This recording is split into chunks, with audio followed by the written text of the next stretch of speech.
Shiva news चॅनलमध्ये आपल्या सर्वांचे सहर्ष स्वागत। चला तर पाहूया आजच्या काही घडामोडी। ऊस ट्रॅक्टर चालक जोमात, इतर नागरिक वाहन चालक कोमात, अशी अवस्था सध्या सगळीकडे झाली आहे। सध्या सर्व ठिकाणी ऊस कारखाना सुरू झाल्यामुळे ऊस वाहतूक करणारे ट्रॅक्टर, बैलगाडी त्यांची वर्दळ रस्त्यावरती भरपूर दिसून येत आहेत। त्याचप्रमाणे काही ट्रॅक्टर चालक रात्रंदिवस नेहमी ऊस वाहतूक करत असतात। रात्रीच्या वेळी ऊस वाहतूक करतेवेळी त्यांच्या ट्रॅक्टरच्या मागील बाजूला रिफ्लेक्टर नसतो, त्यामुळे अपघात होत आहेत। तरी याकडे वाहतूक प्रशासन अधिकारी दुर्लक्ष करीत आहेत। त्यांच्याकडे लक्ष देऊन प्रत्येक ट्रॅक्टरला रिफ्लेक्टर लावण्यास सांगावे, अशी मागणी नागरिकातून केली जात आहे।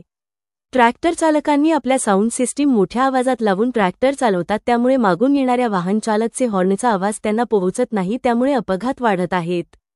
काही ट्रॅक्टर चालक एका मागून एक असे रांगे धरून जात असतात, त्यामुळे इतर वाहन चालकांना ओव्हरटेक करता येत नाही। काही ट्रॅक्टर रस्त्यावरती रात्री लावली जातात, तर वाहनाला तो दिसत नाही, त्यामुळे सुद्धा अपघात होतात। शिवा न्यूजसाठी शिवानंद वशीदार। चॅनेलला लाईक व सबस्क्राईब करायला विसरू नका। बेल आयकॉन क्लिक करा।